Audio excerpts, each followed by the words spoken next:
We'll be right back. Director Ang Lee is here and director Rob Reiner. Stay with us.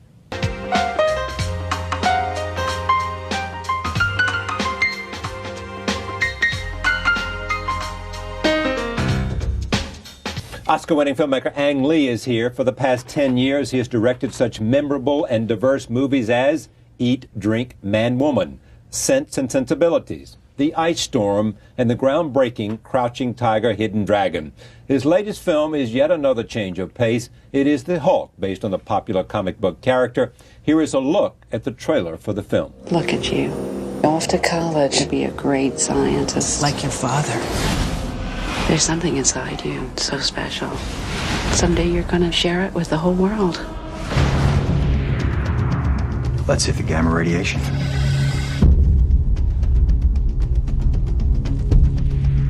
Countdown started.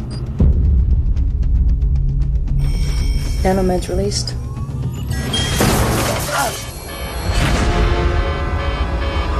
Bruce, I can't stop it! Get out!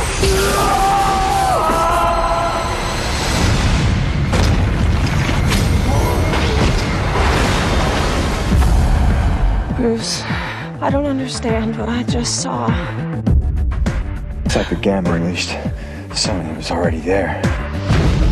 My son is unique, and the world will not tolerate his existence. What did you do to me? I improved on nature a million times more powerful.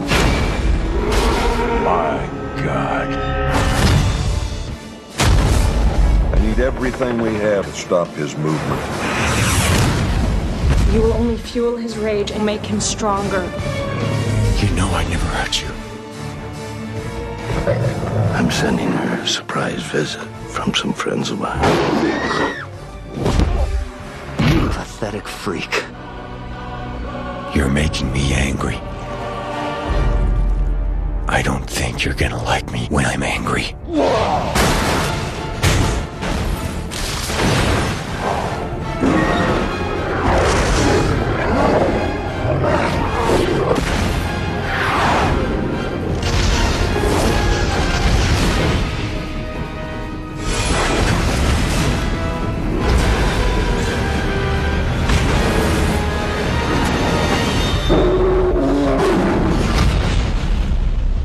We're gonna have to watch that temper of yours. The film opens nationally on June 20th. I am pleased to welcome back to this table Ang Lee. Welcome back. Thank you. Great to see you here. Great to see you. Now, why are you... This movie cost more to make than all the movies you've ever done in your life. 10 times more than all of them put together. So why are you making... We'll talk about it and how good it is, how tough it was to make it and what went into it. But Ang Lee making a comic book character. I guess I'm reaching my midlife and about... This is explained by a midlife crisis? It's about time I touch my alter ego, so to speak. You want to touch your earlier self? I call it my Neo Green Destiny, my American Hidden Dragon. Yeah. It's just a very exciting project when I heard it. And when I said it's time, not only I'm prepared for it to rip myself apart, whatever, I was allowed to do a big movie that's personal. And a big movie that's personal. We know what's big about it, which was the budget and the character and the huge summer, comic, and all summer release and all that. everything. What's personal about it? Well, he's the alter ego. He's the subconsciousness, so to speak. It's something very hard to do in a big movie, and that sort of forced me to Hulk out. To Hulk out as a cinema person, as a human being. Because there's probably not such a thing. It's very unsettling. It's enigmatic, and of course it's big and green. And how do you stretch the audience belief so they also can invest the real emotion, which I usually do. That's what I do. How can I stretch that range as a filmmaker? So that's personal and subconsciousness, and doesn't have a logic, and I have to allow that to happen. On the same time, I'm a big boy now. I have to deliver a summer movie. It has to play a certain pattern. It was time for Ang Lee to make a summer movie. Yeah, but in my kind of way. Personal also means that I want to attend every little detail, like how I used to make movies. You sort of anticipated the question I was going to ask you. Would you tell me how this is an Ang Lee movie? What is it about? How would I recognize It's a what you were psychodrama. It's a psychodrama. Right. It's about repression and release of repression, exhilaration. That's not new to me. I do it from first movie on to Sense and Sensibility to basically repression. You have to come to terms with people. You have to close yourself up. You have to deny your really urge and need. And in the meantime, you have that primal impulse, the life forces, the Hulk in you, the alter ego that keep us alive, energetic, and that has a lot of aggression in it, and frightful in the same time. So that's something I always deal with, except in a more civilized, minor manner. Yeah. But I always love to do drama, Western drama, and put my 2 cents of yin and yang and a Chinese point of view into it, just naturally. And I'm a forever film student. I like to explore different ways and means of making movies and learn how people do this and that. That's all very attractive to me. What was the biggest challenge of this? Bring Hulk alive. To make him what? Make him humanized. Humanized. Yeah. In other words, create somebody that somebody you can could identify with as a human being. who was as big and large and as powerful and as invulnerable as he was. Yeah. That's the hardest thing for animator to do, to bring continuity And the how performance. did you do that? By what? I did it myself. Yeah. It turns out that I have to show them how to do it. First facially, then I put on a suit. Yeah. And perform you put on for a them. suit? Yeah, I'm the Hulk. You are? Well, Bruce Banner is the Eric right. Banner plays the But the one who's for the one who's take 10 months commitment to build little by little. I have to participate hours a day to make it happen. Make sure the performance is what I meant, what I said. The scenes were already cut it before we even put the Hulk in. So I have to demonstrate how it was done. Eventually, I just Hulk out and I do the performances and look at myself, like, is that myself? And start to criticize about it and direct him like a director.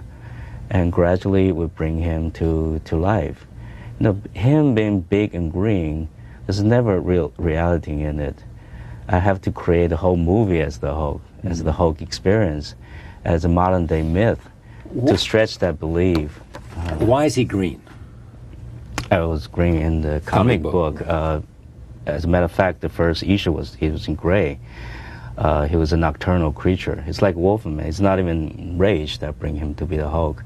Then gray was not very friendly with printing art back then, so they make him green. It happens to be my new green destiny. Now, what's the scientific basis behind the creation of the Hulk?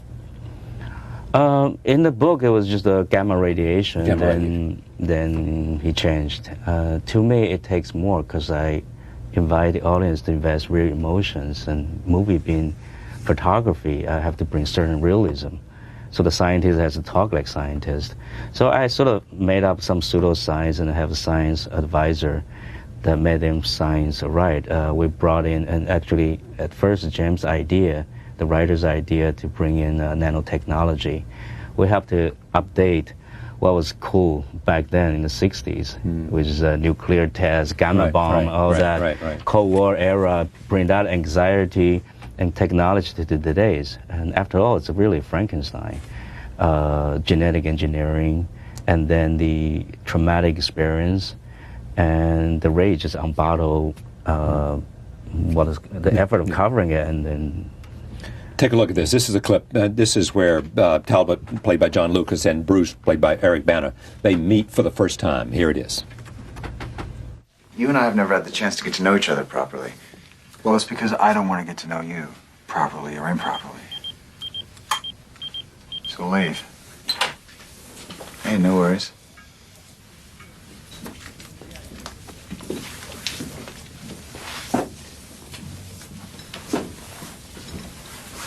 You know, let me give you a little heads up. There is a hair's breadth between friendly offer and hostile takeover. I've done my homework. The work you're doing here is dynamite. Think. GIs embedded with technology that makes them instantly repairable on the battlefield, in our sole possession. That's a hell of a business. Well, that's not what we're doing here. We're doing the basic science for everyone. You know, someday I'm going to write a book. And I'm going to call it When Stupid Ideals Happen to Smart, Penniless Scientists. In the meantime, Bruce, you will be hearing from me.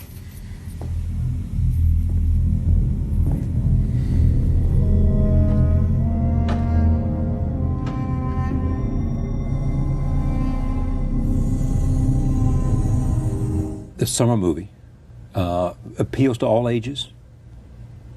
I hope so. Yeah. I do want to show respect to children, like my kids. They saw some of it before the movie was made. And I asked their opinion, and they're saying, like, my 12-year-old saying, like, you have to give more credit to the kids. Is that what he said? Yeah. And he was annoyed. We've shown to some kids the intensity do draw their attention. I'm not sure about, like, very small kids. Yeah. It might be too intense, it sounds too loud. I hope the movie touches all kinds of inner Hulk people feeling. The idea of casting, you casted, Eric Bana. I want somebody who's carrying the inner Hulk, unlike a wimp in the comic book, so he can get your attention for 2 hours as a leading man, and a fresh face. So Eric is... You wanted a fresh face. Fresh face. Yeah. Compelling, good-looking, but has the inner Hulk quality. Now, what do you mean by inner Hulk quality? Intensity, like Hulk. Yeah. Solo intensity. Jennifer Connelly. She is the no-brainer. That's choice, easy. like, Beautiful easy, Mind. Like, it was before Beautiful Mind. Because she's... like everybody you saw her thought before of her. Beautiful Mind. Before, Yeah. basically, I know. I follow her work and Requiem of the Dream. And by that time, she just finished shooting, making Beautiful Mind with the studio. It was a no-brainer. It's easy. Because you wanted her to show what both... Intelligence for beauty, beauty, heart, everything you want and from the character. And captivated by the Hulk. Yeah, the warmth and, All right. and the beauty. And Nick Nolte, And Nick who Nolte plays is a brilliant actor. I love his work. And it's a very messed up, complicated, crazy character who's giving all the Shakespearean lines. This is the father. The father. Right.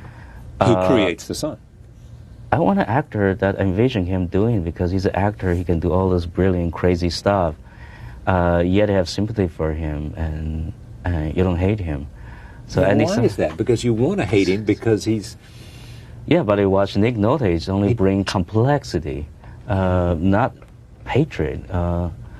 So I thought he would be a perfect person to portray that role. Roll tape. This is where Nick Nolte tells Betty, Jennifer Connelly, that his son, and the one she liked so much, is unique. My father's with the military. He seems to think he's involved in some kind of threat to national security. Your father, Ross. You brought your father down upon his head. How little you understand, Miss Ross, and how dangerous your ignorance has become. I'm sorry. Don't be sorry. My son is unique. That's why you can't relate to him. And because he is unique, the world will not tolerate his existence, will they? But you try, don't you?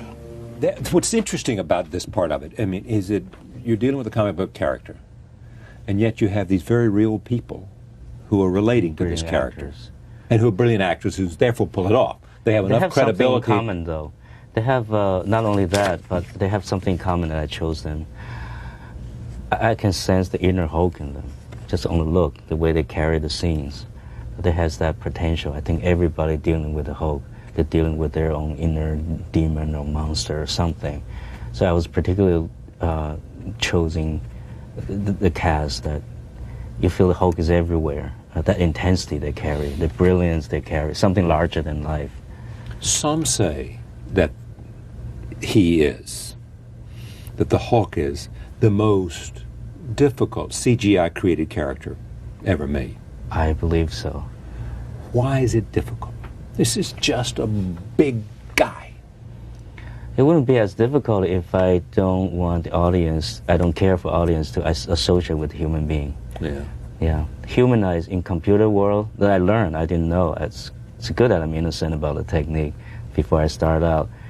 The hardest thing for them to do is humanize something, let alone put him green. Because So once he's green, he's not believable as a human being. So how do you make that happen?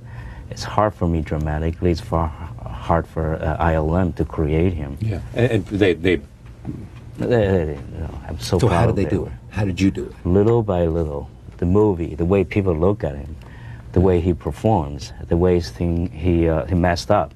He doesn't do the typical cartoon animation kind of acting right. from one pose to another. He's not animated. He's moving along. It's hard to find a good pose for him.